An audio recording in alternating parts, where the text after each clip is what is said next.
Role বানানোর জন্য প্রথমে নিয়ে নিচ্ছি ময়দা। আপনাদের হাতের কাছে যদি ময়দা না থাকে সেই ক্ষেত্রে আটা ব্যবহার করতে পারেন।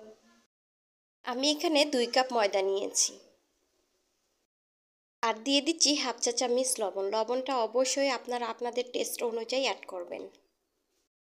দিচ্ছি পানি, তবে পুরো পানি একসঙ্গে দিব না, অল্প অল্প করে দিয়ে আমি মিশিয়ে নেব। মিক্সার দিয়ে মিশিয়ে নিচ্ছি। দিয়ে ঠিক এরকম হয়েছে। আবারও 1 কাপ নিয়েছি, আবারও অল্প অল্প করে দিয়ে তারপর মিশিয়ে নিব। আমি পানির পরিমাণটা পরে বলছি। কিছুক্ষণ এভাবে করে মিশিয়ে নিয়েছি। আর আমার পানির পরিমাণ লেগেছিল 2.5 কাপ। এখন একটু দেখিয়ে দিচ্ছি ঠিক কেমন ঘনত্ব বা পাতলা রাখতে হবে। ঠিক এই পর্যায়ে। এখন এটা একটা সাইডে রেখে অন্যান্য কাজগুলো করে নেব। এখন চলে আসলাম চুলায় চিকেন রান্না করার জন্য। চুলাতে একটা ফ্রাই প্যান বসিয়ে দিয়েছি আর দিয়ে দিচ্ছি 2 টেবিল চামচ তেল। তেলটা কিছুটা গরম হয়ে আসলে দিয়ে দিব পেঁয়াজ কুচি। আমি এখানে 1 বাটির মতো নিয়েছি পেঁয়াজ কুচি। দিয়ে একটু নাড়িয়ে নিচ্ছি। নাড়াচাড়া করে দিয়ে দিচ্ছি চিকেনগুলো আমি সিদ্ধ করে হাত দিয়ে ছাড়িয়ে নিয়েছি। মরিচ 4টা কুচি করে কেটে নিয়েছি। চামচ আদা রসুন বাটা একসঙ্গে করে নেওয়া। পেঁয়াজ বাটা হাফ চা চামচ। দিয়ে দিব 1 টেবিল চামচ সয়া সস। সয়া সসের লবণ আছে, তাই এখন এখানে লবণের পরিমাণটা কমিয়ে দিয়েছি হাফ চা চামচ। এগুলো উপকরণ খুব ভালো করে মিশিয়ে হাই হিটে রান্না করে নিব। যেহেতু আমি চিকেনটা কিছুটা সিদ্ধ করে নিয়েছি, এটা বেশি সময় লাগবে না সিদ্ধ হতে। আর এখানে দেখতেই পাচ্ছেন পেঁয়াজ আর চিকেন একই মাপে দিয়েছি। যতটুকু পেঁয়াজ দিয়েছি ততটুকু চিকেনও দিয়েছি, এতে করে খেতে অনেক বেশি ভালো লাগে। দিচ্ছি ভর্তি করে হাফ চা চামচ মরিচের গুঁড়া, হাফ চা চামচেরও কম হলুদের গুঁড়া, হাফ চা চামচ জিরার গুঁড়া। হাই হিটে রান্না করে নিব যতক্ষণ না চিকেনটা হয়ে আসছে। দিচ্ছি 2 চা চামচ ময়দা পানি দিয়ে মিশিয়ে নিয়েছি। এখন চিকেনের মধ্যে দিয়ে দিচ্ছি। এতে করে হবে কি চিকেনটা অনেকটা আটালো হবে, ঝরঝরা হবে না, খেতে ভালো লাগবে। যখন খাবো দেখা যাচ্ছে তখন খাওয়ার সময় ঝরঝরা করে যাতে না পড়ে যায়। এখানে চাইলে কর্নফ্লাওয়ারটা অ্যাড করতে পারেন। চিকেনটা হয়ে গিয়েছে, এখন রোলের জন্য রুটি বানিয়ে নিচ্ছি। রুটি বানানোর আগে কিছুটা এখান থেকে আমি উঠিয়ে রাখবো রোলের জন্য। এখন এটা একটা সাইডে রেখে বাকিটুকু দিয়ে রুটি বানিয়ে নিচ্ছি। বানানোর জন্য চলে আসলাম চুলায়। এখানে দেখতে পাচ্ছেন আমি পানি বসিয়ে দিয়েছি, পানিটা বলক এসে গেছে। আজকে পানির ভাপে রুটি বানিয়ে নেব। তো এরকম একটা ঢাকনা নিয়েছি, তো এই মাপের আমি রুটিগুলো বানিয়ে নেব। এটার মধ্যে আমি তেল ব্রাশ করে নিয়েছি যাতে করে খুব সহজেই রুটিটা উঠে আসে। এখন এই ময়দার মিশ্রণটা আমি এখান থেকে দিয়ে ছড়িয়ে নেব। ঠিক এভাবে করে ঘুরিয়ে ছড়িয়ে নিতে হবে।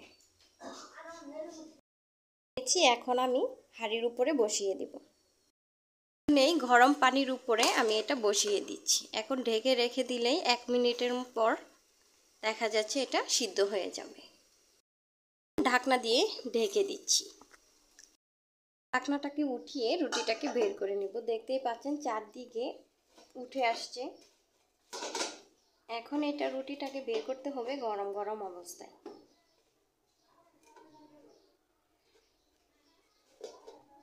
তো দেখতে পাচ্ছেন ঠিক এরকম করে বাকি রুটিগুলো আমি তৈরি করে নেব। একইভাবে সবগুলো রুটি বানিয়ে নিয়েছি। কতটা পাতলা হয়েছে, সবগুলো একই সাইজ হয়েছে। এখন এগুলো রোল করে নেব। একটা রুটি নিয়ে নিচ্ছি, তারপরে রান্না করা চিকেনটা এর মধ্যে দিয়ে দিচ্ছি।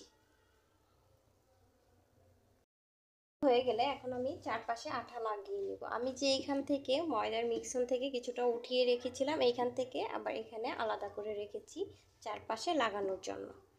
এখন চারপাশে লাগিয়ে নিচ্ছি। লাগিয়ে নেওয়ার পর এখন ভাঁজ দিয়ে নেব। দুই পাশে ভাঁজ দিয়ে নিচ্ছি।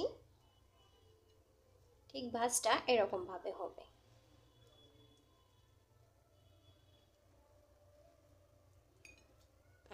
এরকমভাবে ভাজ দিয়ে নিয়েছি, বাকিগুলো এভাবে করে নিচ্ছি।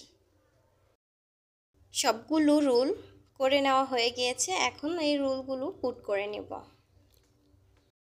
ময়দার মিশ্রণটা রেখেছি তো ওর মধ্যে করে আমি এখন গড়িয়ে নিচ্ছি।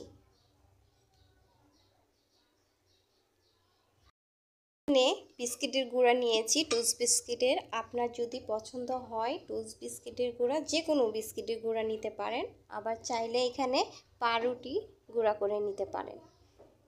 আমি সবগুলো এভাবে করে আমি গড়িয়ে নেব, এভাবে করে সবগুলো রোল হয়ে গিয়েছে। এখন চাইলে এই অবস্থায় বেশ কিছুদিন বা কয়েক মাস সংগ্রহ করে খেতে পারবেন। আমি এখানে অনেকগুলো করেছি, আমি সবগুলো এখন ভাজবো না, কিছুটা এখানে রেখে দিচ্ছি অর্ধেক, আর অর্ধেক ভেজে আপনাদের সাথে শেয়ার করব। হয়ে গেল, এগুলো রেখে দিব ফ্রিজে, আর এগুলো ভেজে আপনাদের সাথে শেয়ার করব। রোলগুলো ভাজার জন্য আগে থেকে চুলায় তেল গরম করে নিয়েছি, এখন রোলগুলো তেলের উপরে ছেড়ে দিচ্ছি। এখন কুসুম গরম আছে, কুসুম গরম তেলের উপরে দিতে হবে, বেশি গরম তেলে দেওয়া যাবে না। দুবারে ভেজে নিব, এখানে আমি উল্টিয়ে পাল্টিয়ে দিয়ে আমি ভেজে নিব। চুলার আঁচটা রাখতে হবে মাঝারি আছে। রোলগুলো ভেজে নেওয়া হয়ে গিয়েছে, এখন এইগুলো উঠিয়ে বাকিগুলো ভেজে নিচ্ছি। সবগুলো রোল ভেজে নিয়ে পরিবেশন করে নিয়েছি, আর ভিডিওটাও দেখিয়ে দিচ্ছি ঠিক কেমন হয়েছে। আমি অত্যন্ত দুঃখিত ভিডিওটা লং হয়ে যাওয়ার জন্য, আপনাদেরকে ডিটেলস বুঝিয়ে দেওয়ার জন্য ভিডিওটা লং হয়ে গিয়েছে। চিকেনে ভরপুর। রেসিপিটি ভালো লাগলে লাইক, কমেন্ট, শেয়ার আর সাবস্ক্রাইব করে আমার পাশেই থাকবেন, আর বেশি বেশি করে শেয়ার করে দিবেন। আজকে এখানেই বিদায় নিচ্ছি, ভালো থাকবেন, সুস্থ থাকবেন, আল্লাহ হাফেজ।